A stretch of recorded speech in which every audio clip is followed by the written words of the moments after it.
Life is Gamble 人生ある春ポーカーです。前回の動画見ていただきましたでしょうか。スゴロクポーカーね、今回 APT の全シリーズを通してねやっていたのですが、前回の動画でね一応スゴロクポーカーはゴールまで行けたということなんですけども、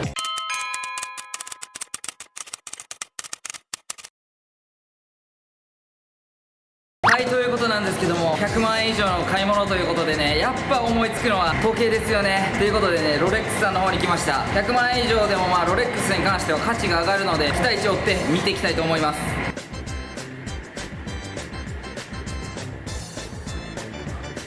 ということで、ロレックスさんなんですけども、在庫がねやっぱないっていう感じで、皆さんロレックス買うには並ばれてるみたいなんで、ここでね新参者の海外の人にね売れる時計はさすがにないということで、ロレックスは厳しいなっていう感じでしたね。どの店舗行ってもロレックスは無理やでみたいなこと言われたんで、ちょっと違うアクセサリー系でね100万円のものを狙えないかっていうところでちょっと考えていきます。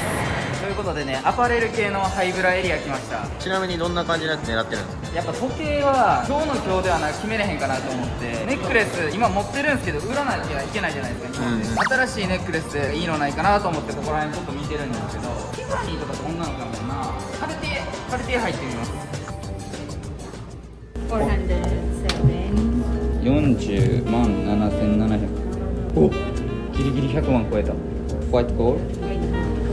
これっぽいこれにしよっかな。うわー100万超えかこれ。うわー勢い大事よな。いやこれさすがにこれちゃう。 OK これ買います。みんなに夢見せろ。僕1万9000円やったから、運命やな。なんかあさってから値段上がるらしい。めっちゃタイミング良くない？マジ運命か。ありがとうこの企画。100万で買いましたよっていう証明書です。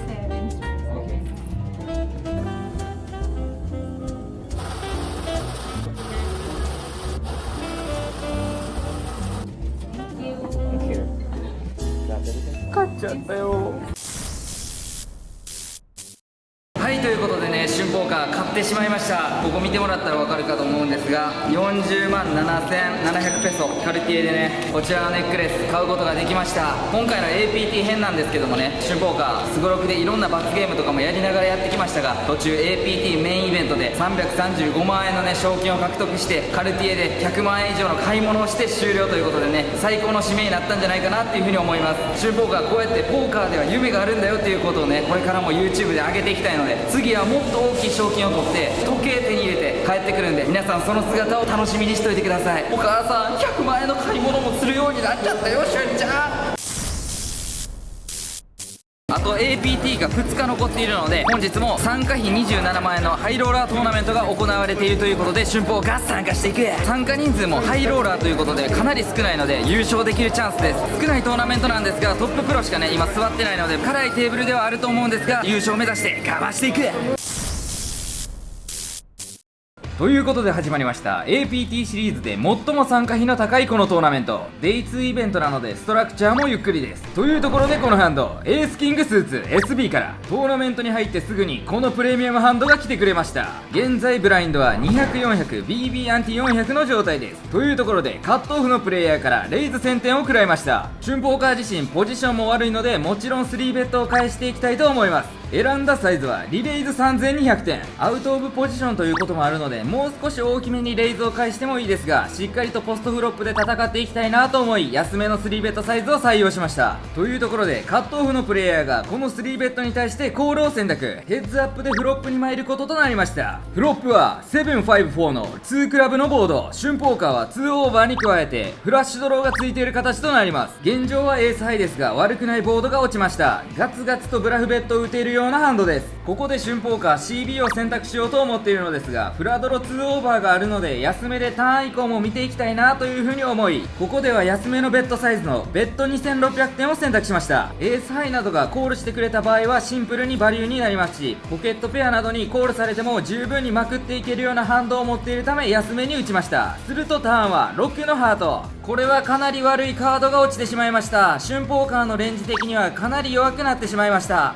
フフロップでは悪くないボードだと春峰化は思っていましたが、ターン6のハートが落ちたことによってかなり難しいシチュエーションとなりました。ここでチェックで回してしまうとほぼほぼ相手からベッドが飛んでくるんじゃないかなというイメージがありました。そうなるとドローもついているので春峰化サイズによってはコールしないといけませんし、もしその状況でリバーでフラッシュを引いた際に春峰化自身ポジションも悪いので、引いた時にドンクを打たなければいけなくなるんじゃないかなという風にも思いました。そうなると明らかにフラッシュ引きましたよというようなアクションになるので動きづらいかなという風にも思いました。ポットを膨らましすぎずにリバーに向かいたいですし、さらにリバーで引けた際に動きやすくするためにもターンでは安めのダブルバレルベッド4500点を選択しました。コールならもちろんありがたいですし、もしも3倍レートとかが返ってきてもコールをできるような額を選択しました。するとカットオフのプレイヤーはこのベッドに対してコールを選択、リバーに向かいます。リバーに落ちたのはキングのハート。春峰化自身フラッシュを引くことはできませんでしたが、ターンの状況よりかは反動を強くすることができました。リバーでキングが落ちたことによって春峰化はバリューを打てるかどうかを考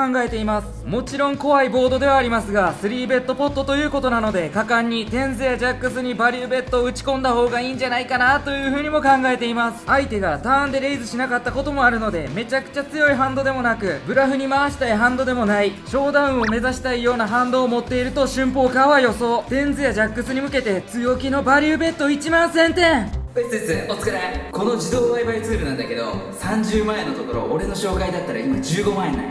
コールしてみる。このベッド1万1000点に対して相手のプレイヤーは少し悩んでコールを選択。春峰化はエースキングスーツをショー。相手はなんてことだみたいなリアクションをしたので春峰化は勝っているでしょう。ハンドを捨てて春峰化の勝利。ナイスバリューベッド。アムウェイ最高。人生は苦痛ですか。成功がリバーにキングが落ちて安心してすぐにチェックで回すのではなく、3ベッドポットというところで相手のハンドレンジを予想してリバーにてバリューを取り切ることに成功した。ナイス春峰化。というところでハイローラートーナメント序盤から大きめのポットを取ることに成功した春峰化。続いてのハンドはこいつだ。ハムハムオフスーツ SB から。ポジションも悪いですし、こちらのハンドはほぼほぼフォールドするようなハンドですが、ボタンのプレイヤーまでフォールドで回ったので、それなら入っていけるかなっていう風に思いました。オープンレイズでもいいんですが、今回はコールを選択、チェックで回してくれたらいいなっていう風に思っていました。すると BB のプレイヤーはチェックを選択、ヘッズアップでフロップに参ることとなりました。2ペアもしくはストレートお願いします。フロップは9、10ジャックのレインボーボード。春峰化はオープンエンドストレートドローがある状態となります。プリフロップでこちらがコールアクションをしているのに対して相手がチェックしているので、ハンドレンジ的には春峰化の方が一応強いと言えます。ドローもありますし、ハイカード系の変なカードを下ろしてもいいので、とりあえずベッド1000点を選択しました。キングハイなんかもワンチャン降りてくれたらなと思っていましたが、相手のプレイヤーはコールを選択。ターンに落ちたのは6のダイヤで、これで少し状況が変わりました。相手がドローのハイカードでフロップコールしていた場合、ショーダウンバリューができた。ここはベッドかチェックか。この推理を解くにはチェッキングの必要がある。ドロー付きのショーダウンバリューがあるハンドになったので、ここで無理に打つ必要はなくチェックコール体制でいいんじゃないかなっていう風に思い、春峰化はチェックを選択。ブラインドヘッズではブラフが多くなるため、クイーン1枚のストレートドローでもこのようにベットをしてくる可能性はあるなっていう風に思っていました。そのような状況においてこのハンドは十分にブラフキャッチできるハンドだなという風に思い、相手のベッド2500点に対して春峰化はコールを選択。リバーに向かいます。リバーは5のクラブ。完全なラグが落ちました。春峰化自身は7が落ちてくれたら一番嬉しかったですが、クイーンの1枚ストレートドローなどがストレートに発展していないリバーカードなので、まだ悪くないカードだなっていう風に思いました。ここで春峰化のリバーチェックに対して相手はベッド3500点を選択。ポットは現在8200点なので比較的安めのベッドが飛んできました。相手が10ヒットの場合、ターンリバーと打つ可能性はほぼほぼないんじゃないかなっていう風に思っています。そうなるとバリューハンドで考えるとジャックヒットか2ペアあたり、ストレートのブロッカーとしても春峰化は8を抑えているのがでかいです。これはかなりブラフキャッチに最適なハンドを春峰化は持ってるんじゃないかなあ。コールした方がいいんか教えてくれコナン君。ブラインドヘッズということもあるので、クイーンハイなどのショーダウンバリューがないハンドがブラフしてきている可能性もある。そもそもこのリバーのベッドは安い。ある程度の頻度でコールしていかないといけないサイズだ。サイズが小さい？俺の股間と一緒だ。コールしてまえ。ありがとう小五郎のおっちゃん、俺コールするよ。春ポーカーはコールを選択すると相手のハンドは8-3オフスーツ。春ポーカーナイスブラフキャッチということで、春ポーカーはターンからチェックコール体制に切り替えることで相手プレイヤーから2発もブラフベットを引き出すことに成功した。ナイス春ポーカーというところで、現在もブラインド変わらず 200、400、BB アンティ400の状態です。運ゲーになる前に早めにチップを増やしておきたい春ポーカーというところで、このハンドキング9オフスーツ BB から UTG のプレイヤーがレイズ先手を選択している状態となります。 UTG からのオープンということで強いハンドが予想されますが、キング9オフスーツ BB からだとさすがにディフェンスしないとなーっていう風に思っていました。するとボタンのプレイヤーがこの UTG のオープンに対してコールを選択。春ポーカーもコールして3ウェイでフロップに向かうこととなりました。フロップストレートもしくは2ペアの激アツボードを引きたいところというところで、フロップはキング7-6の2クラブのボード。春ポーカーはキングのトップヒットと悪くないボードが落ちました。トップヒットではありますがキッカーはそこまで強くないのでドンクなどはせず、もちろんチェックでも回します。すると UTG のオリジナルのプレイヤーからベッド1600点が飛んできました。春ポーカーはキングヒットに加えてフラッシュドローだったりストレートドローにも発展しうるハンドを持っています。もちろんレイズするほどにはそこまで強くないので、このベッドに対してはコール選択でいいかなっていう風に思っていると、ボタンのプレイヤーもこのベッドに対してコール。3ウェイとなるとあまり自信が持てない強さのハンドにはなりますが、ドロー発展も見込めるため、もちろんここはコールで対抗していきます。ターンに落ちたカードは10のダイヤ。春ポーカーはこれでトップヒットに加えて8のガットショットストレートドローがついた形となります。できれば9が落ちてほしいところでしたが、ターンでも大概のベッド額に対してはコールできるハンドになったなっていう風に思いました。ターンでももちろんドンクベッドはせずチェックコール体制でいこうと思い、春ポーカーはチェックを選択。するとオリジナルの UTG のプレイヤーはダブルバレルは打たずチェックを選択。このチェックの場合キングヒットプラス9キッカーでも現状グッドハンドの可能性はあるなっていう風に思っていました。ここでボタンのプレイヤーがどうするか。ボタンのプレイヤーはここでチェックを選択してリバーに向かうこととなりました。リバーは8のスペードで激アツストレート。熱い、この展開熱すぎるぞ。ここで春ポーカーベットするか悩みましたが、自分がトップヒットのキングを抑えてしまっているため、ここはあえてチェックを選択しました。1枚ストレートのボードなのでエアブラフなども多用されるスポットかと思います。なので春ポーカーもちろんバリューベットを打ちたいのは山々だったんですが、あえてチェックで相手をおびき出しています。するとまんまとボタンのプレイヤーがベット1万1000点、ポットサイズが8400点なのでポットオーバーベットを仕掛けてきました。ここで春ポーカーが悩んでいるのはコールをするのかレイズをするのか。このボードフラッシュはないので負けているのはジャック9のみになります。フロップのベッドに対してコールをしているのでクラブ2枚のジャック9ぐらいにしか負けてない。炎の呼吸、この方援護。相手がジャック9やったら事故るけど、ここは果敢にレイズ。さらに相手がコールしたくなるようにほぼほぼミニマムレイズのチェックレイズ2万3000点を春ポーカーは返していきました。 UTG のプレイヤーはここでフォールド。ボタンのプレイヤーのターンとなります。とりあえずボタンのプレイヤーがスナップでオールインを返してこないので春ポーカーは安心しています。ですがジャック9でラストオールインにコールをもらいたいから長考のふりをしているパターンもあります。ここから相手は2分ほどの長考に入られるので早送りにさせていただきます。もちろん相手が春ポーカーと同じ9を持っていた場合スナップコールが入ると思うので、それ以外の反応を持っているのかなっていう風に思っています。相手がジャック9を持っていた場合さすがにここまで考えずにもうオールイン入ってくると思うので、おそらく相手はセットか2ペアあたりを持っていそうだなっていう風に春ポーカーは思っていました。春ポーカーのこのチェックレイズの選択もセットだったり2ペアに対してコールしやすいようにミニマムレイズで返しました。リバーでポラライズしたオーバーベットをしてきた。さらにはこの兆候、相手が持ってんのはおそらく8ポケか。そのハンドだとフロップコール止めにしたこともうなずけます。この時春ポーカーはとにかくコール、オールインを悶絶するからコールお願いしますと思っていました。すると相手は3分ほど悩んでここでコールを選択。春ポーカーはキング9をショー。相手はここで残念そうな顔をしてハンドを巻く。ナイスチェックレイズ春ポーカー。炎の呼吸、この方援護。バンバンバン JK バンバンバン。ということことで春ポーカーはリバーでの潜みチェックで相手からポットオーバーベットを引き出し、さらにそれにミニマムレイズをかぶすことで相手から最大限にチップを搾取した。もうこのチェックレイズは芸術と言っていいですよね。もうアトリエ開こうかな。春ポーカーニュース。たった今入ったニュースです。春ポーカーのチャンネルメンバーシップができました。春ポーカーがメインチャンネルでは投稿しなかったオンラインポーカー実践の全ハンドを見ることが可能に。お前らこれ見て上手くなりすぎだよ。海外撮影での裏側も投稿予定。バッジや絵文字など複数の特典も。お値段はなんと1万円から値引きして990円でのお届け。あくどいよね。悔しかったらメンバーなってみえ。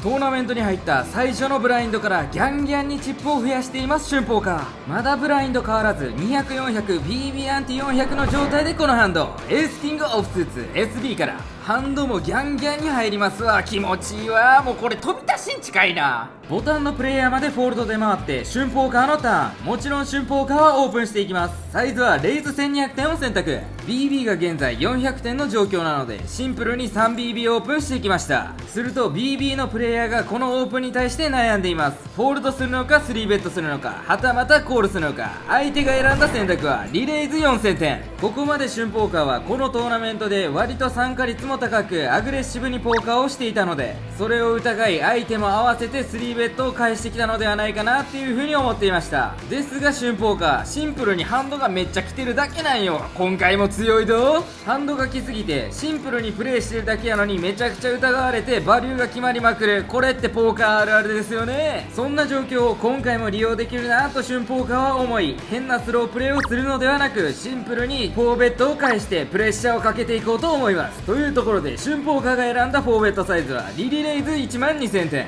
春ポーカー自身 SB とポジションも悪いのでプリフロップの時点で降りてくれてもまあ全然いいなっていう風に思っていました。ですが先ほども言いましたが春ポーカーこの大会はこのハンドの前にも参加率が高くアグレッシブにポーカーしていたため、疑ってくれてオールインを返してきてくれてもいいんやぞと思っていましたが BB のプレイヤーはコール止めを選択。なるほど、こうなるとフロップでエースかキングどちらかを当てたいなという風に春ポーカーは思っています。そのような願いを持ちつつフロップへ。いや、やりすぎー。春ポーカーはフロップでフルハウスを完成。もう強すぎますよ。それはやりすぎです。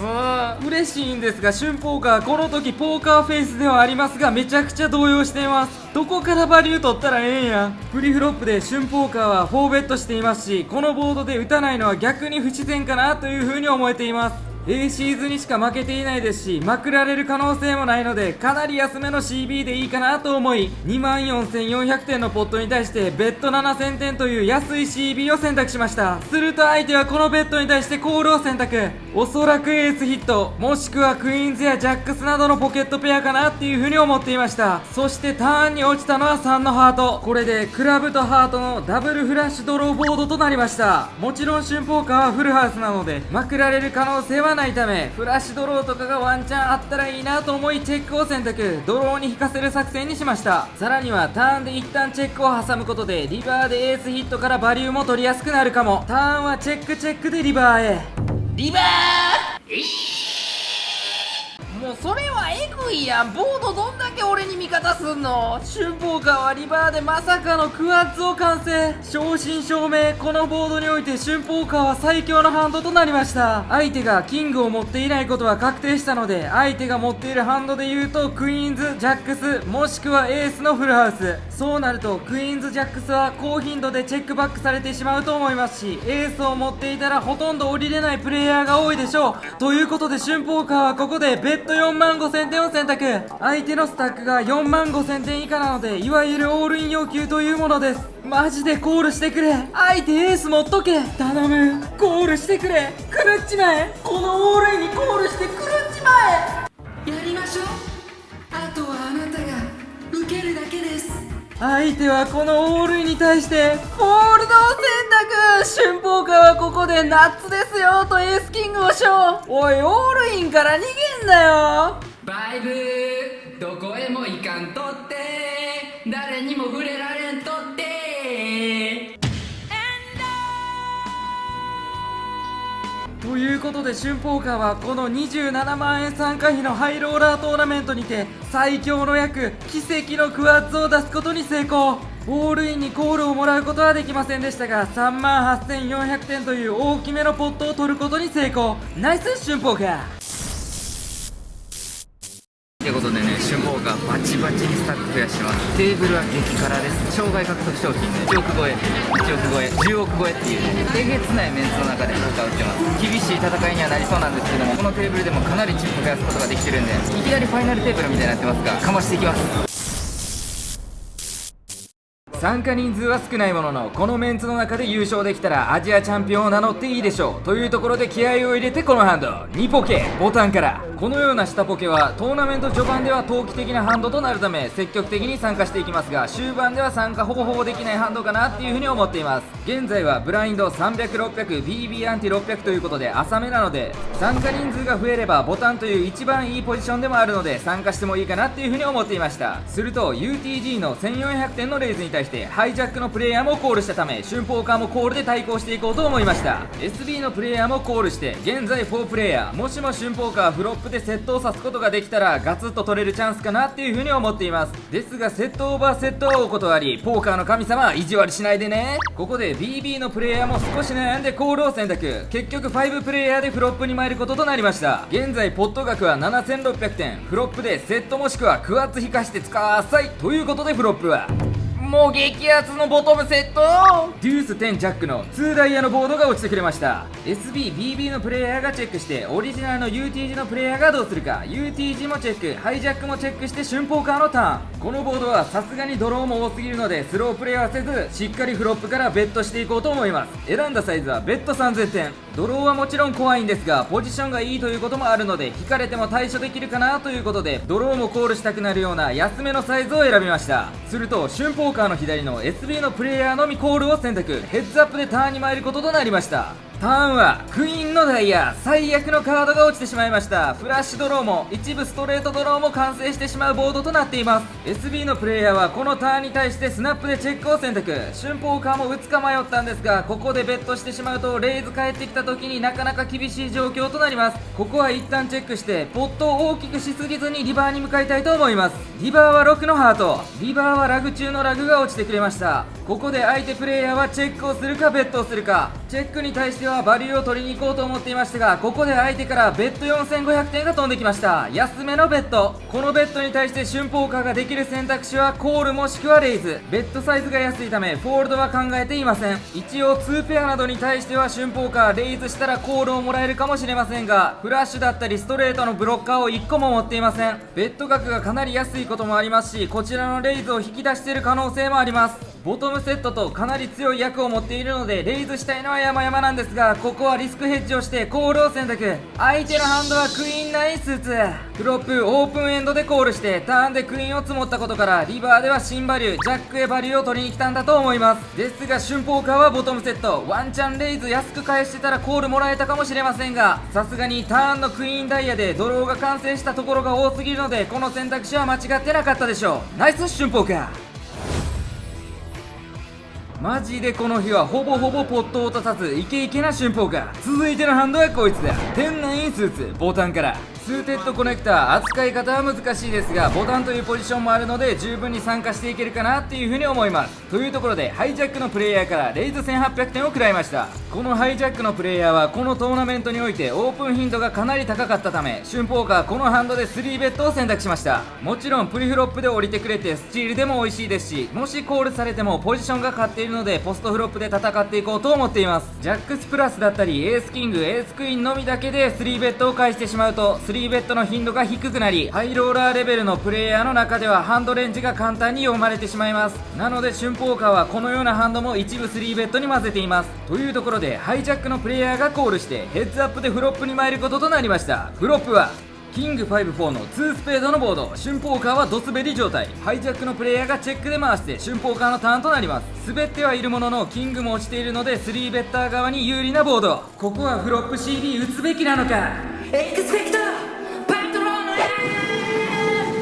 強いハンドを持っていてもこのようなドスベリハンドでも広めに CB を打つようなボードなので、ここは春ポーカー15000点のポットに対して安めの CB ベッド6000点を選択。この CB に対してハイジャックのプレイヤーはコールを選択。フロップの CB で降りてくれたらかなり楽ではありましたが、そう簡単にはいきませんでした。というところでターンはキングのスペード。ターンではジャックやクイーンが落ちたら春ポーカーダブルバレルブラフを打ってもいいかなっていう風に思っていましたが、キングスペードも一応打てそうなボードではあります。ドローがない完全なエアーブラフにはなってしまうんですが、キングを持っている可能性は僕の方が多いです。フロップのベッドに対してコールしていることから相手はポケットペアもしくは強めのエースハイを持っていることが予想されます。今回は春ポーカーがキングを持っている想定でポケットペアからバリューを明らかに取っているようなブラフベッドをかましています。ポットは27000に対して約ハーフベッドのベッド13000点。ここで降りてくれないとさすがにリバーでは諦めになってしまいます。もちろんドローがついた状態のセミブラフベッドを打つことが理想的な展開とはなりますが、レンジによってこのように完全なエアブラフを時々打つことも春ポーカーあります。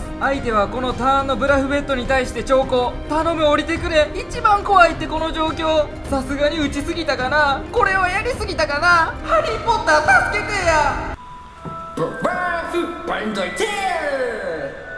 マジでバレんといてや、もう降りといてくれや。相手はこのベッドに対してフォールドを選択。ナイス。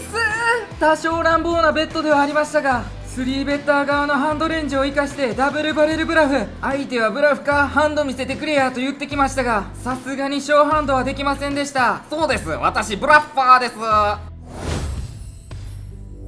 この日はブラフも決まるしハンドも絡むしで最高な展開。こういう時がトーナメント走る時だよなと実感しているところで、このハンドクイーン10オフスーツカットオフから。現在のブラインドは400、800、BB アンテ800という状態だったので、春ポーカーはシンプルに 2.5BB オープンのレイズ2000点を選択しました。ボタンのプレイヤーはフォールドして SB のレスターさんがどうするか。このプレイヤーは苦手なプレイヤーなのでできるだけ入ってほしくないなと思っていましたが、 SB のレスターさんもコール、 BB のプレイヤーもコールして3ウェイでフロップに参ることとなりました。ポジション自体は春ポーカーが一番いいので、ポストフロップ自由に戦っていけるかなというふうに思っています。というところでフロップはジャック85の2スペードのボード。春ポーカーにとってそこまで悪くないボードが落ちました。春ポーカーは9のガットショットストレートドローに加えてクイーンのバックダウフラッシュドローもあります。さらにボードにおけるトップカードのジャック周りを抑えているため、これは CB に適しているなと思い、6800点のポットに対して2500点の安めの CB を選択しました。ターン以降もボードを見ていきたいようなハンドなので安めのベッドを選択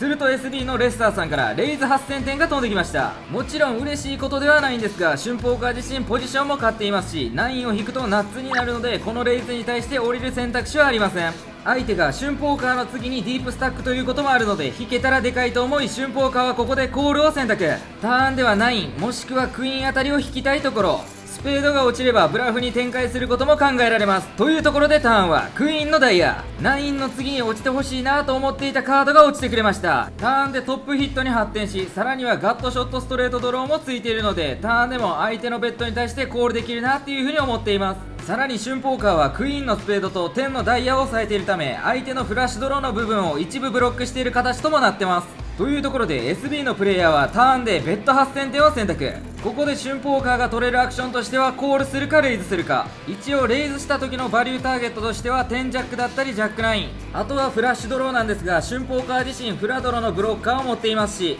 フロップで10ジャックだったりジャック9をチェックレイズに回すかと考えると微妙なところです。このベッドサイズ的に本戦は相手ジャックヒットの強キッカーでバリューを打ってきてるのかなと思いますが、春ポーカーポジションも勝っているため、一旦ここはコール止めにしてリバーでバリューベッドを打つことも可能だなと思い、春ポーカーはここ一旦コール止めにしておきました。リバーのカードによって臨機応変に立ち回っていこうと思いリバーへ。リバーはジャックのクラブ、もう一番そこ嫌やって。相手がもしトップヒットでチェックレイズをフロップで返していた場合、まくり返されている形となります。ここで相手がチェックしてくれたら嬉しいんですが、そうも簡単にいかなさそうです。マジでリバージャックだけは違ってん、そこだけは唯一ダメやったのに。ここで SB のプレイヤーからドデカベッドが飛んできてしまいました。このベッドはかなり危険なベッドです。春ポーカー自身もジャックでついていってる可能性もあるのに、相手はここでドデカベットを選択してきました。むしろジャックへのバリューまであるかも。さらに言うとスペードとダイヤを抑えているため、相手のドローミスも春ポーカー自身ブロックしている形となります。ジャックとエース以外はほぼ何でもコールできたのに、もうこれはないて。ターンまではめちゃくちゃ強かったんですが、このリバーでこのドデカベット見れば見るほど降りないといけないなっていう風に思ってしまいます。ですが相手は超絶うまいプロ、それを見越した上でこのドデカベットでブラフをこいてるんかなあ、どっちなんや。ブラフかバリューどっちなんだよ、教えてくれ、どれが。さすがにこれはジャックもしくはフルハウス以上が出てきそうということで、春ポーカーはフォールドを選択。クソやら面白けなきゃね、一個も面白けなきゃねえんだよ。俺が勝たなきゃ。こちらがジャックを持っているかもしれないシチュエーションにおいて、この強気のベッドドローミスの部分もブロックしてしまっているので、春ポーカーはフォールドを選択しました。このトーナメントほぼほぼポット落とさんかったのに、ここで大きめのポットを失ってしまいました。ですがまだまだ春ポーカーディープスタック、諦めるな春ポーカー。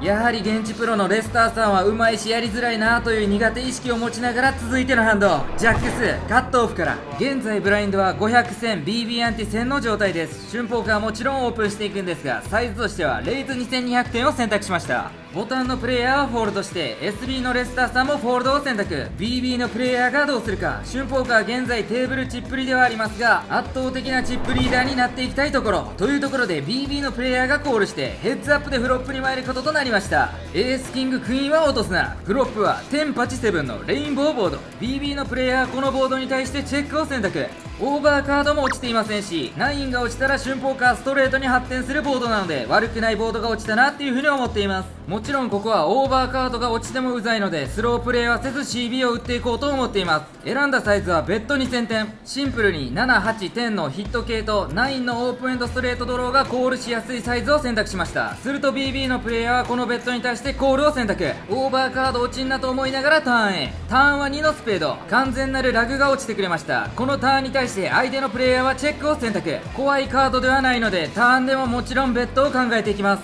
ターンでも相手にプレッシャーをかけていく。行くぞハリー。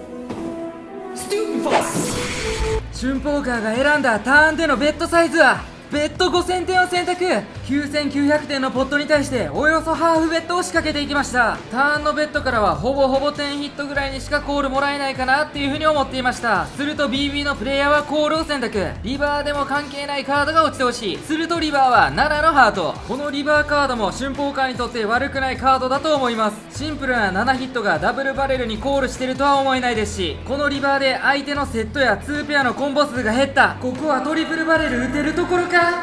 小峠フォース。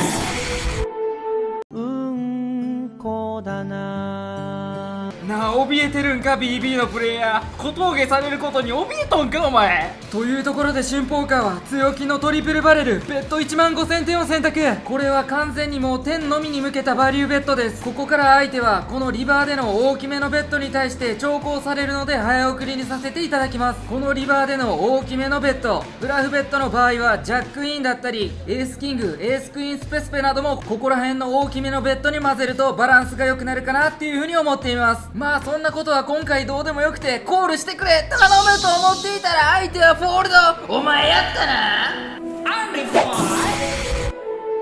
ということで春ポーカーボードが良すぎたのでトリプルバレルをジャックスにて打ちました。リバーのバリューベッドにコールはもらえなかったものの2万点相当のポットを獲得。ナイスハリーポッター攻撃小峠ファイ。